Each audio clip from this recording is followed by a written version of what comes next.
Ceci est un message de la part du collectif pour le rapatriement des corps des Sénégalais décédés à l'étranger. Nous faisons une autopsie d'une décision arbitraire pour justifier l'insoutenable pour les Sénégalais de l'extérieur. Jusqu'à ce jour du 25 avril 2020, les Sénégalais de la diaspora ayant contracté le coronavirus sont au nombre de 98 personnes, dont un cas guéri en Belgique, 3 cas décédés en Espagne, 23 cas décédés aux États-Unis, 36 cas décédés en France. Mais toujours en France, nous avons 26 personnes sous surveillance médicale, dont 7 étudiants. Nous avons aussi 7 cas décédés en Italie et 2 en Suède. La diaspora sénégalaise n'oubliera jamais cette décision inhumaine de Macky Sall d'interdire d'inhumer au Sénégal nos compatriotes décédés du coronavirus. La peur de la contamination lors du rapatriement des corps des décédés du coronavirus l'a emporté sur la raison. Aucun argument scientifique ne justifie cette position, vécue comme une discrimination par les Sénégalais vivant à l'extérieur du pays. Nous allons vous faire une analyse de cette décision lourde de conséquences pour les Sénégalais de l'extérieur.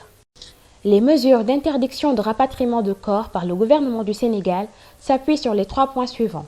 Les directives sanitaires émises par les autorités des pays d'accueil, l'Organisation mondiale de la santé, l'OMS, et l'avis du Comité national de lutte contre les épidémies au Sénégal.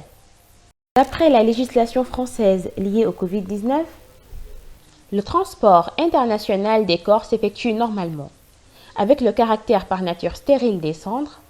Une autorisation de sortie du territoire français du défunt est validée dès lors qu'il est placé dans un cercueil hermétique qui prémunit toute contagiosité.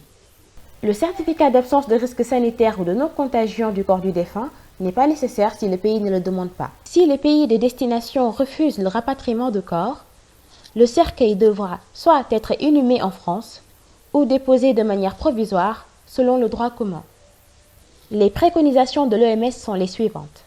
S'assurer de la sécurité des personnes qui manipulent les corps en mettant à leur disposition des fournitures nécessaires pour l'hygiène des mains et des équipements de protection individuelle. Protection et dignité des défunts, respect de leurs traditions culturelles, religieuses et de leur famille. L'élimination hâtive du corps d'une personne morte de Covid-19 doit être évitée. Les autorités gèrent chaque situation au cas par cas, en trouvant un équilibre entre les droits de la famille, la nécessité de rechercher la cause du décès et les risques d'exposition à l'infection. En conclusion, les orientations provisoires émises par l'OMS sur les corps décédés du Covid-19 ne contiennent aucune préoccupation relative au transport international. L'essentiel en matière de risque de contamination des personnes décédées suite à cette maladie se joint au niveau de la question de la mise en cercueil hermétique. Voici l'avis du Comité national de lutte contre les épidémies au Sénégal. Les comités nationaux ont leur propre stratégie pour lutter contre la pandémie du Covid-19.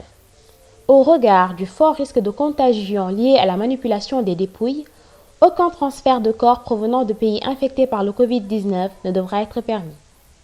Voici les réponses du collectif sur tous les points qui ont été soulevés jusqu'ici. Premièrement, la réglementation des transports internationaux des corps liés au Covid-19 n'a pas été modifiée et inclut déjà les risques de contagion après le décès.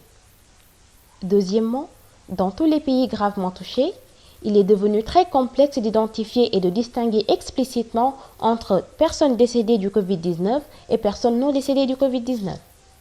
C'est pourquoi, avec un éventuel risque au niveau du rapatriement des corps, il est illusoire de penser protéger le peuple sénégalais en n'autorisant que le rapatriement des personnes déclarées décédées hors Covid-19.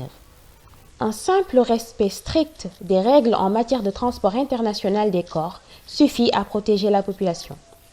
Rien ne justifie cette décision, ni d'un point de vue médical, ni au plan scientifique. L'hommage le plus pertinent à nos ressortissants décédés, c'est de leur permettre une sépulture décente au Sénégal. Les Sénégalais de la diaspora resteront debout pour la mémoire et la justice de leurs morts. Nous n'oublierons jamais.